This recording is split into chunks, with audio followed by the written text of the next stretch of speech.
안녕하세요, 내부자들입니다. 오늘은 의사파업 이야기를 저희가 좀 해보려고 합니다. 의사파업 왜 하는지, 그리고 이 파업하는 의사들의 심리, 마음은 어떤지, 그리고 왜 파업을 멈추지 않는지, 그리고 뭘 바라는지에 대해서 이야기를 하려고 하는데요. 네, 오늘은 처음 보는 분들이시죠? 네, 저희 내부자들만의 이야기가 아니라 대학병원에 근무하는 동기예요. 네, 동기를 모시고 같이 좀 이야기를 나눠보려고 합니다. 네, 소개 부탁드릴게요. 네, 안녕하세요. 저는 모 대학병원에서 근무하는 감염내과 의사입니다. 예, 안녕하세요. 마찬가지로 모 대학병원 소화기내과에서 근무하고 있습니다. 네, 하여튼 이렇게 나와주셔서 너무 영광이고, 하여튼 뭐 힘든 상황이긴 한데, 뭐 이렇게라도 저는 한번 볼 수 있어서 그 기회는 참 좋다 생각을 하고요. 파업을 왜 하는지에 대해서 뭐 대체적으로는 좀 알고 계실 거는 같아요. 네, 의과대학 정원 확대, 그리고 공공의대 설립 같은 좀 의사 수를 늘리려는, 그리고 뭐 필수 의료과나 지방에 좀 의사를 확충하려는 그런 뭐 정부의 정책, 그리고 첩약급여 시범사업, 비대면 진료 육성, 요 네 가지 4대학 철폐를 하자라고 해서 저희가 파업을 하고 있습니다. 네. 그 중에서 뭐 비대면 진료 같은 경우에는 뭐 각 의사마다 약간 조금 생각이 달라요. 그래서 요거에 대해서는 뭐 특별히 말씀드릴 건 없을 것 같고, 첩약급여 시범사업에 대해서는 다음 시간에 좀 더 자세히 이야기를 나눌 것 같아서요. 오늘은 의과대학 정원 확대와 공공의대 설립에 대해서 조금 더 자세히 얘기를 해보려고 합니다. 요거 이제 그 팩트, 어떤 통계, 이런 거에 대해서는 다른 데서 많이 다뤘어요. 네, 알고 계시죠? 네, 그래요. 뭐 닥터 프렌즈라든지 뭐, 그럼요. 뭐 우리 동네 산부인과라든지, 뭐 여러 군데에서 하셨기 때문에, 그런 뭐 아주 자세한 얘기보다는 저희가 어떤 심정인지 어떻게 좀 예측하는지에 대해서 좀 말씀을 드려보고자 합니다. 두 가지 말씀해 주신 거, 그 지방의대 설립, 그리고 공공의대죠. 그리고 의사수 증원, 이 두 가지 의대 정원도 늘리고 공공의대 설립해서 의료를 할 의사를 만들려고 하고, 또 이런 것들에 대해서 이제 한의사 분들께 의사 면허를 이제 지급해서 그렇게 한다라고 돼 있는데, 이제 그러면서 이제 파업을 하게 되니까 아무래도 인식들이 그러신 것 같아요. 밥그릇 싸움, 물론 약간은 좀 있기는 해요. 있기는 한데 많아지니까 뭐 좋기는 하겠다. 왜냐면 당연히 이런 필수 의료에 가게 되는 사람들이 아무래도 많아지지 않을까라는 좀 그런 낙관적인 추측이죠. 그런 것들과 워낙에 의사들 돈 많이 벌지 않느냐, 그리고 돈 많이 벌고 진료는 적게 하고 뭐 그런 상황이고 피부 미용만 하고 돈 또 오르지 않았냐, 그런 얘기들 많이 하시잖아요. 그런 댓글들이 좀 많이 있으시고, 저희도 그걸 보면서 좀 안타까운 마음도 좀 많이 있고, 지방에 근무를 이렇게 많이 하게 되면 그런 기회들이 많이 생기시니까 더 환영하시는 분들도 좀 있었던 것 같아요. 그러면 사실은 여기에 대해서 저희들도 그냥 많이 좀 서로들 얘기를 하고 있어요. 뭐 외부에 계신 분들과도 하고 있고, 내부에 계신 사람들과도 이제 얘기를 하고 있고. 네, 하여튼 그 국민분들께서 생각하실 때 댓글들을 제가 좀 많이 보는데, 댓글들 많이 보시죠? 네, 뭐 기사에 달린 뭐 의사 파업과 관련된 기사에 달린 댓글들은 보고 있습니다. 네. 그 댓글들 보면은 국민들한테는 좋은 것밖에 없고 손해는 없는데 왜 이런 걸 반대하냐 라고들 많이 하시거든요. 네, 그런 댓글들 또 보셨죠? 네, 본 적 있습니다. 네, 그렇죠. 네. 근데 저는 좀 답답한 마음이기는 해요. 네. 이게 정말로 국민들한테 손해가 없을 거냐라고 했을 때는 손해가 분명히 보이거든요. 일단은 첫 번째로 의대생을 늘린다. 그리고 뭐 공공의대를 만든다. 이런 식으로 했을 때 교육을 누가 하겠어요? 네. 예과 2년에 본과 4년을 해야 되고, 이게 인턴 과정, 뭐 전문의 과정 다 해야 되는데, 저희 배우는 과목이 또 오죽 많습니까? 게다가 병원 수련을 하려면 결국 병원이 필요해요. 그 병원마다 각 과에 또 이제 교수님들이 계셔야 되고요. 그리고 뭐 의사만 필요합니까? 뭐 간호사라든지 다른 뭐 같이 근무하시는 인력들도 필요한데 그건 다 어떻게 할 거예요? 공공이면 또 장학금도 준다고 하더라고요. 그렇죠. 결국에는 그게 세금에서 나가게 되죠. 네, 세금에서 나가는 건데 왜 손해가 없냐라고 생각을 하는지도 모르겠고요. 그리고 정말로 이게 실효성이 있을지를 모르겠어요. 좀 어떻게 생각하세요?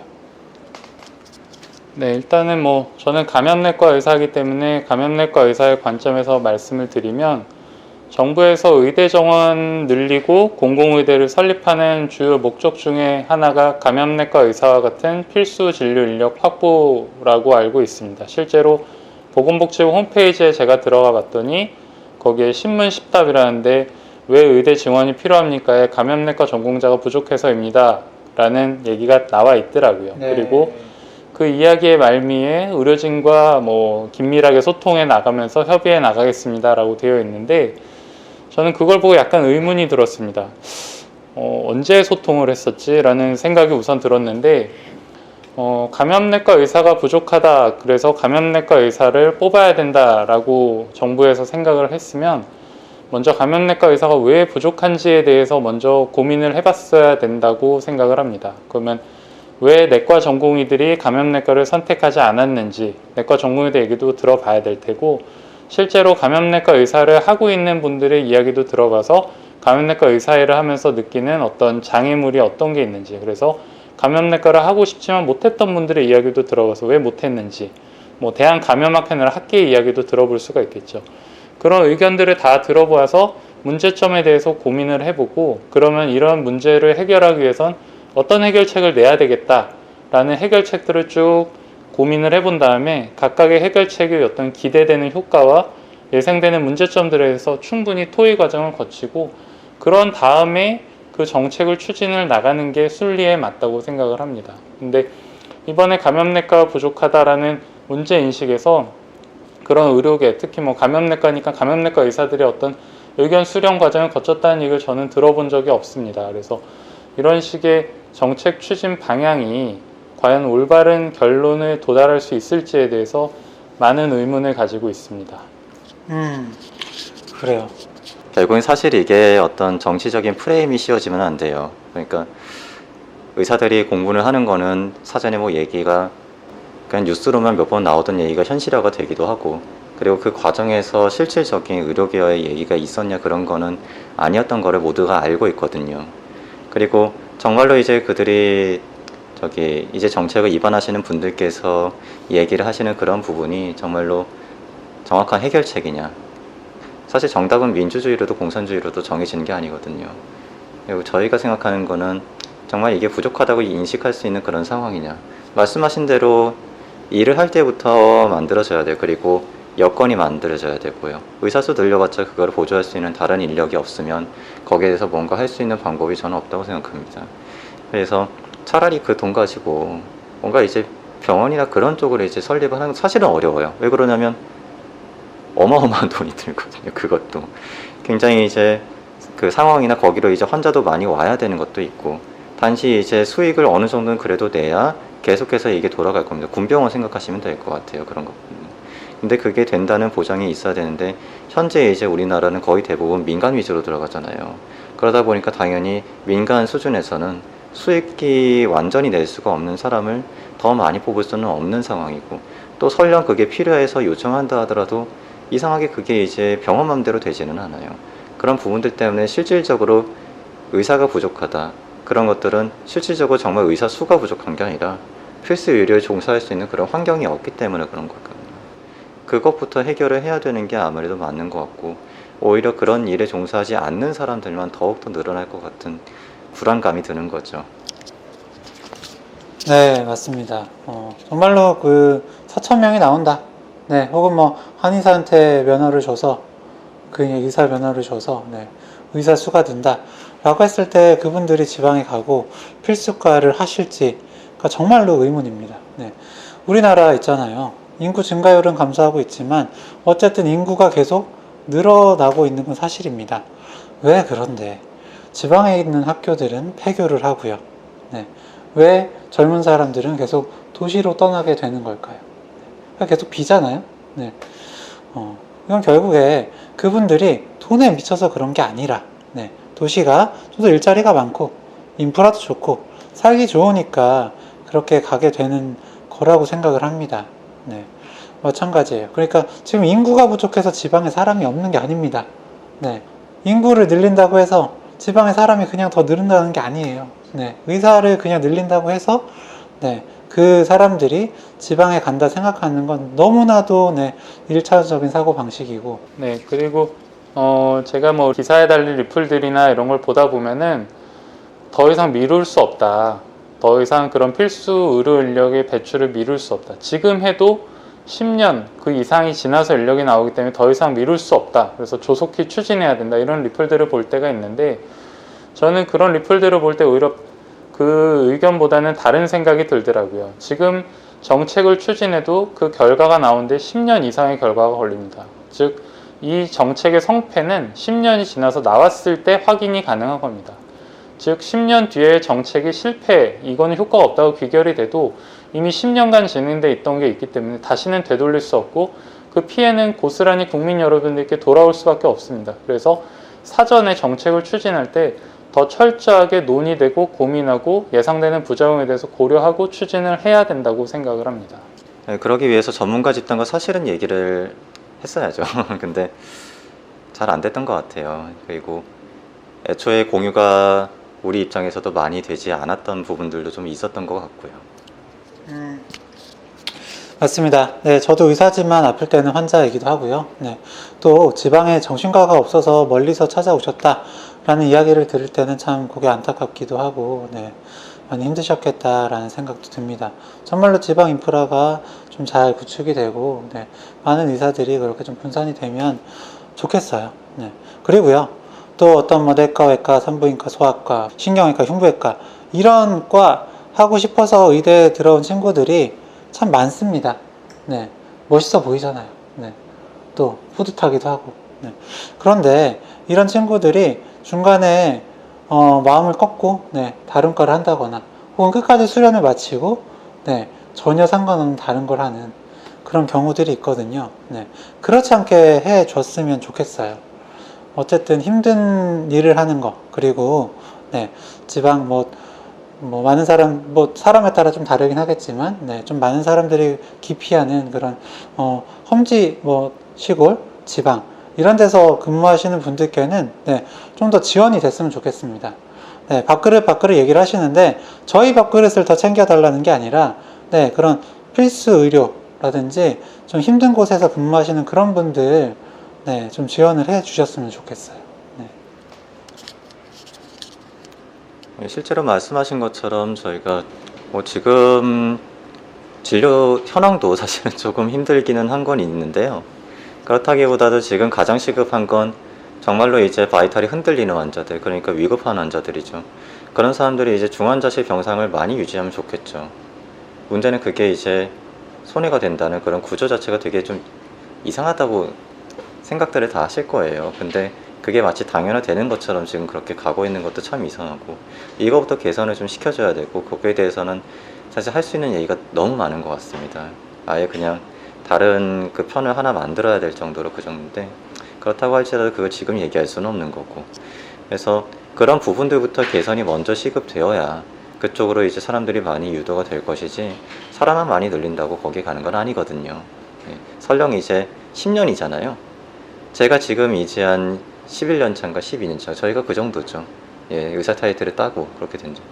지금 이제서야 이제 진료를 시작하는 사람들도 있습니다. 대학병원에서요. 근데 이 시점에서 그게 끝나는 거예요. 어떻게 할까요? 그래요. 네. 근데 저는 이제 문득 궁금한 게, 네, 왜 내과를 선택하셨는지, 그리고 네, 왜 감염내과, 소화기내과를 하셨는지, 또 왜 대학병원에 계시는지, 이런 것들이 좀 궁금하거든요. 네. 네, 저는 감염내과가 중증 폐혈증이나 이렇게 아주 중증인 상태에서 치료를 해서 완쾌돼서 나가는 그런 데 굉장히 큰 보람을 느꼈습니다. 물론 내과에 이제 다른 본과에서도 다들 생명과 직접적인 연관이 있는 진료들을 다들 하시지만, 만성질환, 특히 암이라든지 이런 거는 아주 깨끗하게 호전되지 않는 그런 경우도 많이 있지만, 감염내과는 정말 죽기 일보 직전의 상태에서 정말 깨끗하게 회복돼서 나갈 수 있다는 그런 데에 굉장히 큰 보람을 느껴서 선택을 하게 됐고, 네. 뭐 감염내과라 한 이상 사실은 선택의 여지가 많지 않습니다. 제가 뭐 개원을 해서 혼자 음압병실을 돌리면서 코로나 환자를 볼 수도 없는 거고, 당연히 감염내과를 이제 운영할 수 있는 병원은 일정 규모 이상의 병원이 돼야 되기 때문에 뭐 선택을 할 수 있는 제한이 폭이 많지 않았고, 우연찮게 이제 좋은 기회에 해당 병원에서 지금 일을 하고 있습니다. 아니, 마찬가지로 내과가 멋있었어요. 그 인턴 때에는. 그래서 한번 떨어지고도 군의관을 갔다 온 다음에 다시 지원을 하게 됐고, 그래서 이제 물론 고생은 하긴 했지만요. 아니, 저는 이제 감염내과가 아니라 소화기내과를 전공을 하게 됐는데, 좀 어렵게 살았다 보니까 아무래도 그 로컬에 이제 나가서 이제 개원을 할 때 좀 유리한 과를 찾았죠, 사실은.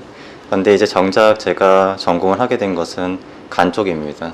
이 간 쪽은 사실 바깥에서 일을 하기보다는 어떤 마찬가지로 좀 규모가 있는 병원에서 이제 환자를 계속해서 만성적으로 봐야 되는 그런 부분들이 있고, 끌어주신 교수님들이 있기 때문에 제가 다행히 이제 좋은 기회를 얻어가지고 지금 진료를 하는 거고, 물론 이제 의사로서는 경험이 적고 부족할 수 있어도 다른 교수님 끌어주니까, 그리고 큰 병원에 있는 만큼 그런 부분들이 이제 채워지기 때문에 제가 그래도 부족함이 없이 환자들한테는 최선을 다해드리고 있다고 좀 자부를 하고 있어요. 그런 정도로 일단 좀 보고 있는데, 어쨌든 큰 병원에 이제 일을 하게 된 건 우연히 이제 좋은 기회가 있어서도 있지만, 사실 기회가 없어 저보다 더 훌륭한데도 그렇지 못하고 좋은 기회를 얻지 못하고 다른 분야에서 일을 하시는 분들도 있기는 있어요. 네, 좋습니다. 어쨌든 뭐 이유나 대학병원에서 근무하실 수밖에 없는 그런 상황이신 것 같아요. 그러니까 필수과를 해도 일자리가 없습니다. 일자리가 없는 건 의사 수가 없어서는 아니겠죠. 결국 그 역시도 어떤 인프라가 부족하기 때문일 거예요. 그리고 또 일을 해도 적자니까 이런 과를 많이 만들지가 않습니다. 큰 병원이나 예를 들어서 이제 뭐 많이 잘 알고 계시는 이국종 교수님 계시잖아요. 수술을 하면 할수록 적자다. 이게 말이 됩니까? 그거 뭘로 채우죠? 보통 병원에서 푸드코트 운영하고 장례식장 운영하고 이런 부대 시설 운영하는 걸로 그런 적자들을 메꾼단 말이에요. 결국 그러다 보니까 뭐 그 이국종 교수님도 병원장과 사이가 틀어져서 결국 싸우고 나오게 되지 않았습니까? 하여튼 이런 의료 현실들, 이런 좀 비정상적인 의료 시스템이 좀 고쳐졌으면 좋겠고요. 그러니까 어쨌든 이번 파업에서 이런 것들도 좀 논의가 돼서 좀 조절이 되는 게 오히려 그런 뭐 의사 정원을 늘린다거나 공공의료 어떤 공공의대를 만든다거나 하는 것보다 우선이라고 생각이 듭니다. 저도 동의하는데, 그러면은 이제 문제 해결 방안에 대해서 고민을 해봐야 되는데, 결국에는 뭐 역시 감염내과 얘기를 드리자면, 감염내과 의사가 부족하다. 그럼 감염내과 의사를 매년 50명씩 뽑아라. 이거는 정말 너무 고민 없이 나온 정책의 결과물이 아닌가 하는 생각이 들고요. 감염내과 의사가 부족한 원인은 결국에는 감염내과가 일할 수 있는 일자리가 없기 때문에 감염내과를 전공을 해도 전공을 살리지 못하는 경우들이 있어서라고 생각을 합니다. 감염내과는 특성상 뭐 그런 어떤 신종 감염병 진료도 담당하지만 병원의 감염 관리라든지 항생제 관리, 이런 것들이 사실 환자의 예후에 있어서 매우 중요한 역할을 하는데, 그런 것들이 실제로 그 가치를 인정받으려면은 결국에는 보험이나 이런 데서 그 가치를 책정을 해줘야 병원에서도 거기에 맞는 사람을 채용을 할 수가 있는데, 현재는 뭐 그런 시스템이 미비하기 때문에 사람을 뽑아도 결국에는 이윤이 남지 않기 때문에 일할 수 있는 일자리가 굉장히 제한적이고, 병원에서도 최소 인력만을 유지하려고 하고 있는 상황이라고 생각합니다. 그래서 이런 구조적인 문제에 대해서 먼저 고민을 하고 해결책을 찾아보는 게 순리에 맞고, 그렇게 해서도 정말 그냥 뽑는 게 최선의 대안이라는 결론이 나오면 그때는 그렇게 해야 되겠죠. 근데 그런 의견 수렴 과정과 뭐 예상되는 문제점이나 기대 효과에 대한 먼저 충분한 고민이 필요하다고 저는 생각합니다. 말씀하신 대로 그 필수 의료 분야에 있는 사람들이 일을 하려면 거기에 대한 자리가 필요한데, 이 자리는 병원에서 여건이 돼야 마련을 병원에서 할 수 있는 게 아니죠. 알고 계시잖아요. 그거를 이제 결정할 수 있는 그 권한은 이제 좀 더 위에 있어요. 근데 그거를 이제 조절을 하는 그런 과정에서 어떤 이유가 있는지는 사실 제가 자세히는 모르겠습니다. 그러나 실질적으로 어느 정도 규모가 있는데 그런 것들이 필수적으로 들어가야 되는 건 맞아요. 그래야 병원의 규모가 좀 정해지는 것도 있거든요. 그런 데에 가야만 이제 할 수 있는 그런 분야다 보니까 당연히 자리가 적을 수밖에 없어요. 그래서 실제로 뭔가 그런 것들을 전공하고 나오더라도 실질적으로 자기 분야에서 일을 할 수 있는 그런 것들이 없고, 이런 특수한 상황, 코로나 같은 그런 상황이 있을 때에만 이제 그런 사람이 필요로 한다. 그럼 그 사람 나중에 어떻게 살라고요? 그런 생각도 지금 전혀 되지가 않았지 않을까라는 생각도 지금 드는 거예요, 사실은. 맞아요. 네.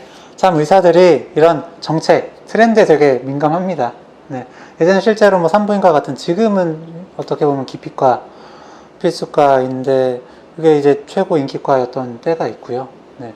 계속해서 바뀌어왔죠. 뭐 피한성, 정제형, 마방진 뭐 이런 식으로 바뀌었는데, 이게 네, 정책이 이렇게 된다더라 하면 거기에 따라서 우르르 바뀌고 하거든요. 네, 얼마든지 그런 정책적인 부분으로 먼저 해줄 수가 있는데, 그것보다는 네, 다른 쪽을 먼저 생각하시는 것 같아서, 그리고 그것도 의사 수렴 없이, 네, 그러니까 의견 수렴 없이 그냥 진행이 되는 것 같아서 좀 너무 속상합니다. 근데 이제 또 궁금해 하실 부분일 수도 있을 것 같은데요. 네, 항상 병원 가면 막 대기 많이 하시고, 네, 의사들 맨날 힘들다 하시잖아요. 그런 거 의사 수가 이제 뭐 안 부족한 거 아니냐라고 생각하실 수도 있거든요. 네, 그러니까 늘려야 되는 거 아니냐라고요. 그러니까 이제 그런 부분이 실질적으로 환자분들께서 느끼는 부분인데, 나는 되게 많이 기다린다. 이거 의사 수가 부족하기 때문에 내가 진료를 보는데 한정이 되어 있는 거 아니냐, 자원이. 근데 실질적으로 그런 얘기들을 많이 해요. 뭐 OECD 통계나 뭐 그런 것들을 보면, 근데 OECD 통계가 그게 정확한 통계일까?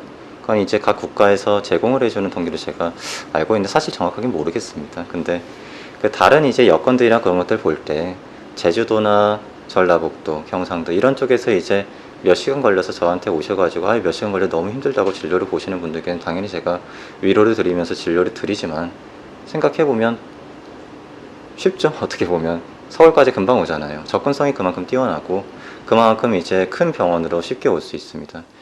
정말로 제가 이 큰 병원에서 진료를 봐야 되는 게 아니라 주변 병원에서 조금 더 규모 있는 병원에서 저보다 훌륭하신 교수님들께 진료를 봐도 충분한 그런 질환들도 한 번 이제 큰 병원에서 CT를 찍고 싶어서 오시는 분도 있고, 그런 분들이 굉장히 한 달, 두 달 이렇게 밀려가지고 간신히 오셔서 저한테 주어진 시간은 이제 10분에 3명이에요. 그러면 한 사람당 정확하게 3분 20초인데, 이때 초진 1명과 재진 2명을 대략적으로 봅니다. 물론 재진 3명을 볼 때도 있고요. 그분들은 이제 계속 보던 분이고, 제가 말 2마디만 하면 사실은 끝이에요. 왜냐면 좋은 것만 확인하기 때문에.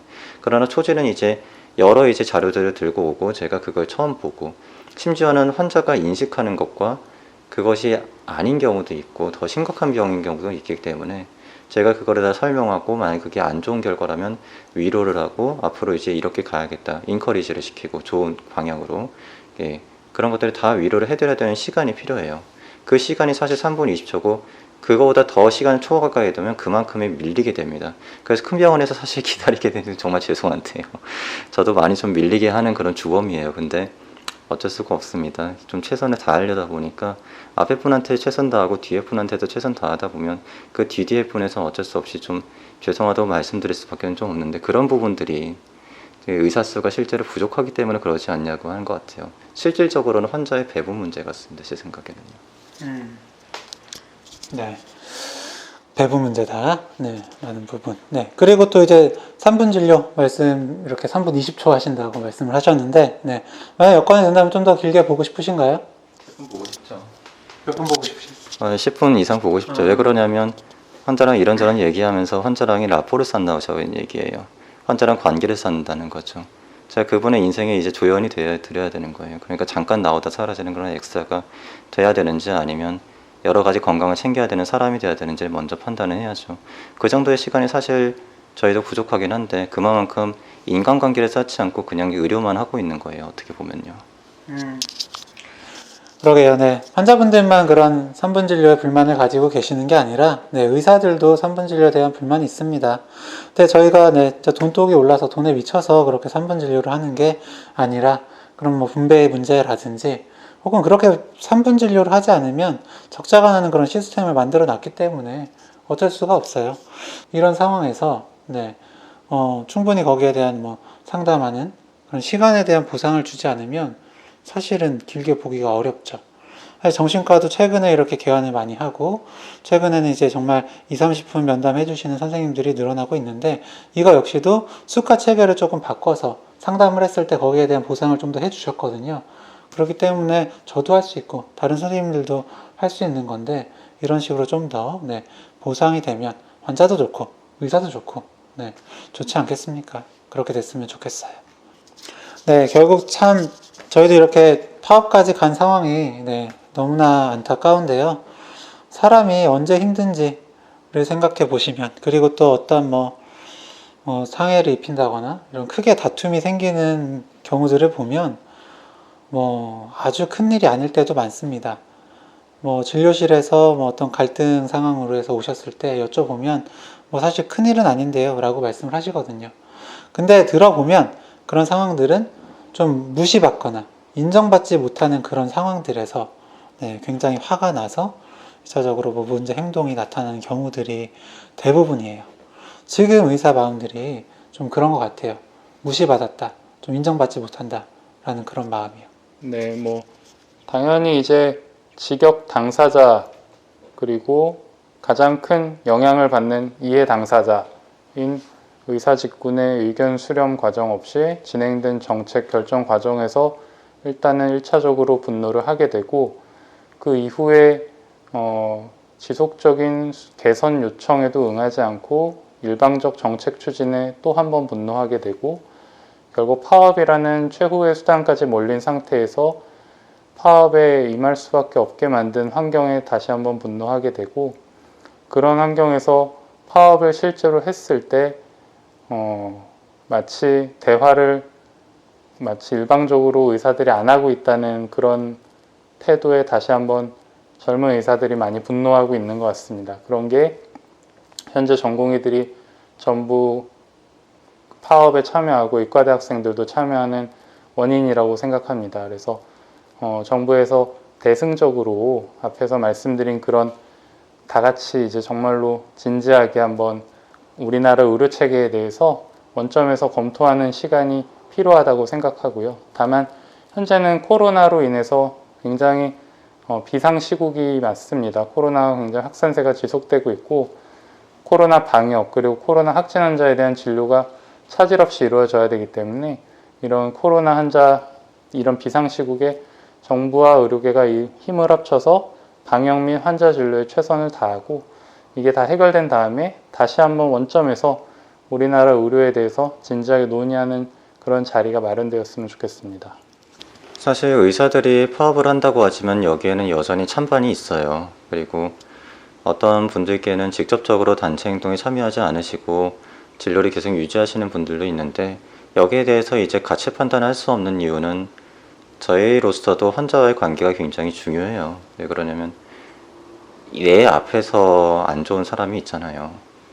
내가 이제 손을 쓰면 사실은 좋아질 수 있어요. 내가 이제 오더를 내고 그 책임은 내가 지는 거긴 하지만 오더를 내는 손가락 이후에 이제 그거를 지시를 받는 분들이 이제 움직여서 이분께 어떻게든 하나 두 개라도 좀 더 먼저 해놓으면 사실은 좋거든. 그래서 그 큰 병원에 있는 이제 노 교수님들 또는 이제 그 환자의 정말로 이제 바이탈을 다루는 그런 과들에 있는 교수님들이 환자를 못 버려요. 그래서 오히려 지금 파업이 너무 이르다고 생각을 하시는 그런 분들도 계시는 것 같아요. 물론 좀 모든 분들의 생각을 제가 다 알 수는 없고 저는 그냥 단순히 여러 이제 들려오는 또는 이제 카톡이나 그런 것들에 가끔씩 이제 오게 되는 그런 기사의 내용과 워딩과 또는 이제 거기에 달리는 답변들, 글들을 보고 굉장히 좀 분노를 하거나 아니면 공감을 하거나 그러면서 이제 삭히고는 있는데 그래도 저희 원칙은 do no harm입니다. 그러니까 피해를 입히면 안 돼요. 그냥 의사니까. 이건 결국에는 이제 모든 것들을 정말 버리게 될 때는 이것마저도 버려지겠지만 지금은 그것만은 이제 원칙으로 따져야 되는 것은 우리는 환자도 지켜야 되고 또 이제 지금 큰 뜻을 가지고 나가준 의대생들 그리고 전공의들도 지켜야 되는 입장입니다. 그건 이제 모든 교수님들께서도 아마 공감하시는 내용이라고 생각을 할 거고요. 그래서 지금 현재 병원에 남아있는 사람들이 얼마나 고생을 하든 그건 사실 환자분들께서 알 바는 아니에요. 그러나 어떻게든 필수 진료, 그러니까 항암 치료든 아니면 정말 이제 생명과 관련된 치료든 그런 것들은 차질은 있더라도 어떻게든 이제 진행이 되도록 발버둥을 칠 겁니다. 지금까지 그래왔고요. 앞으로도 계속 그럴 거예요. 네. 하여튼 이렇게 말씀 들으니까 저도 마음이 참 무겁고요. 네. 정말 저희가 좀 요구하는 것처럼, 네. 저희가 뭐, 모르겠습니다. 많이 바라는 건지 모르겠는데, 네, 일단 철회하고 대화를 하자는 거 아닙니까? 근데 결국 유보한다, 혹은 보류한다. 그냥 잠깐 쉬었다가 나중에 강행한다는 느낌을 지울 수가 없어요. 네. 근데 어떻게 저희가 뭐, 멈출 수가 있겠습니까? 네. 정말 좀 마음을 알아줬으면 좋겠고요. 그리고 저는 또 궁금한 게, 이렇게 대학병원에서 진료하시다 보면, 네. 좀 지금 코로나19 사태인데요. 좀 두렵지는 않으세요?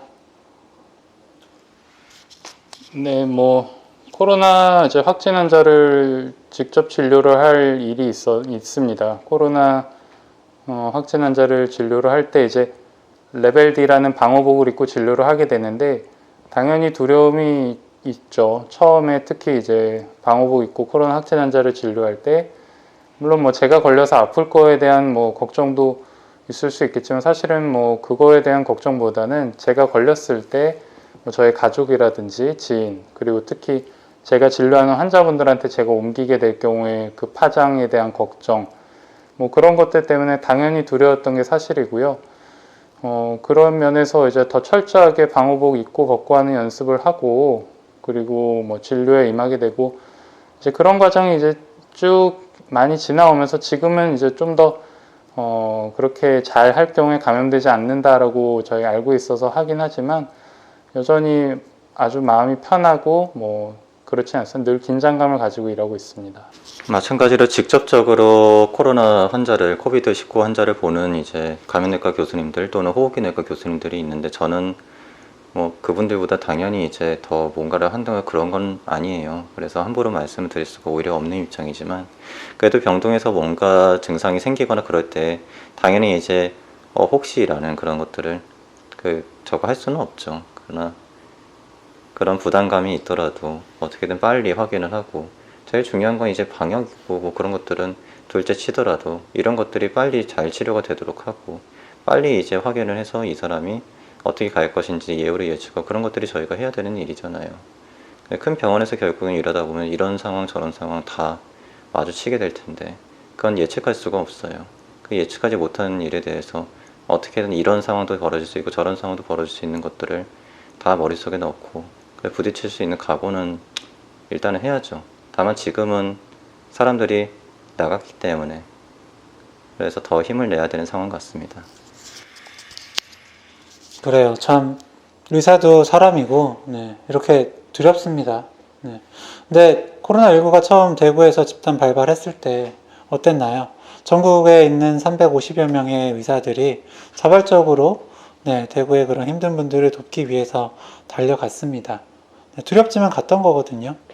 이렇게 알아서 잘 하실 분들을 왜 자꾸 화나게 만들고 자극하시는지 정말 모르겠어요. 정말 진심으로 진료에 네, 집중할 수 있게 도와주셨으면 좋겠습니다. 네, 저는 파업을 지지합니다만 파업을 하기는 싫습니다. 왜냐면은 파업이 너무 힘들거든요. 네, 가끔 댓글들 보면 니네 이제 이렇게 코로나 심각한데 집에서 쉬니까 좋겠다. 뭐 이런 비아냥 섞인 댓글들을 보는데 솔직하게 정말 말씀을 드리면 진료 보는 게 훨씬 저는 네, 편해요. 네, 지금 마음고생이 정말 너무 심하고요. 그때 2014년에 파업을 단 하루 했을 때도 그때 준비하는 과정이나 그 당일이나 그리고 그 뒤에까지도 여파가 상당했어요. 네, 정말 진료만 보고 싶습니다. 네, 그렇지 않으신가요? 네. 네, 저도 이제 전공의 생활을 해왔고 그리고 지금 전공의들하고 같이 회진을 돌고 그들이 근무하는 걸 보고 있기 때문에 전공의들이 환자를 병원에 두고 파업을 하러 나가는 마음이 굉장히 무겁고 착잡할 거라고 생각을 합니다. 전공의들은 정말로 환자가 안 좋아지면 같이 괴로워하고 환자가 좋아지기 위해서 밤새 고민하면서 환자 곁을 지키는 그런 전공의들이 절대 다수인데 그런 그들이 환자를 병원에 두고 파업으로 나가는 그 마음은 굉장히 착잡하고 무거운 상태라고 생각을 합니다. 아마 지금도 굉장히 무거운 마음을 가지고 있을 거라고 생각을 하고요. 근데 그러면 왜 그들이 그렇게 무거운 마음을 가지고 환자를 두고 파업에 나갈 수밖에 없었는지, 그 전에 대한전공의협의회에서 보건복지부에 지속적으로 대화 요청을 했을 때 왜 대화가 성사되지 않고 결국에는 막바른 마지막 골목에 이르러서 파업이라는 선택을 할 수밖에 없었는지에 대해서 한 번쯤 다 같이 고민을 해 주셨으면 좋겠습니다. 지금 파업에 참여한 전공이 그 의대생들은 자신의 미래를 걸고 지금 파업을 나간 거예요. 그리고 저희는 사실 병원에서 직접적으로 환자에 대한 책임을 갖고 있는 어떻게 보면 그런 그 위치에 있기 때문에 그래서 함부로 거기에 대한 얘기를 할 수는 없습니다. 왜냐하면 저희는 책임을 갖고 있으니까요. 그런 만큼 지금까지 그들이 담당했던 그리고 그들이 애환을 갖고 있던 것들을 다 감안하면서 나갔기 때문에 응원할 수밖에 없을 것 같아요. 각자의 생각이 어떤지는 모르겠지만 저는 제가 일단 최선을 다할 테니까 열심히 하고 오라고 응원할 수밖에 없을 것 같습니다. 하여튼 저희의 좀 마음이 좀 전달이 되고 많은 분들이 좀 이해를 해 주셨으면 좋겠고요. 하루빨리 빨리 끝나서 지금 안 그래도 진짜 힘든 상황이고 어떤 피해들이 정말 최소화됐으면 좋겠습니다. 저희가 평소에는 이런 정신과에 대한 오해나 편견에 대해서 좀 말씀을 드렸는데 오늘 좀 의료계에 대한 오해나 편견에 대해서 좀 말씀을 드리는 기회가 되지 않았나 싶고요. 좀 다시 한번 전달이 잘 됐으면 좋겠는 마음에 당부를 드립니다. 저는 다음 시간에 더 유익하고 흥미로운 콘텐츠를 들고 찾아뵙도록 하겠습니다. 감사합니다.